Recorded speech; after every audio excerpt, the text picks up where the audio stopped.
Around the world, millions of people have a type of heart failure we know precious little about.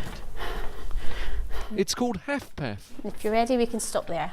You have a seat. And this is a new study to find out what makes it tick. I didn't realise I had a heart condition, and I thought, why? I'm so fit. I can't be. I've been a dancer, done so much in gardening, etc. I couldn't believe it. So you're quite good at walking on the flat, but maybe not so good on the incline. Is that right? Yeah, definitely. As well as the physical tests, they'll be asking patients about their lives. If I was to say, could you walk to the shop and back again? No, I couldn't. This is a very interesting patient group who are very sort of much left to their own devices. There's not any evidence-based treatment therapies for them. So it's really interesting to try and find out what would help them. It wasn't long ago that some clinicians doubted HFpEF even existed.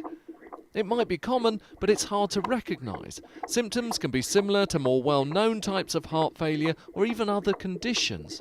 There's a key difference though. A normal heart muscle needs to be able to expand and contract so it can pump the blood.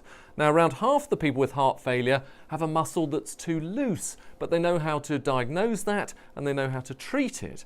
The other half have a muscle that's gone thick and goes too tight, and that's the one they need to find out a lot more about.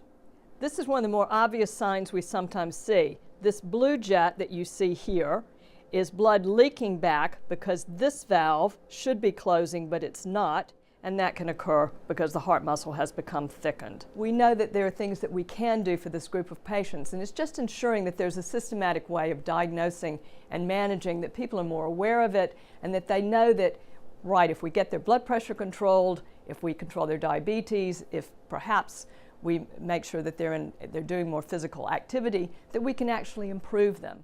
Researchers will study around 200 patients for a year.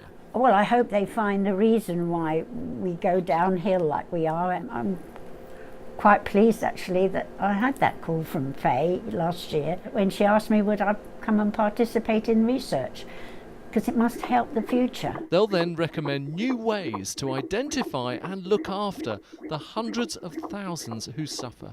Richard Westcott, BBC News, Cambridge.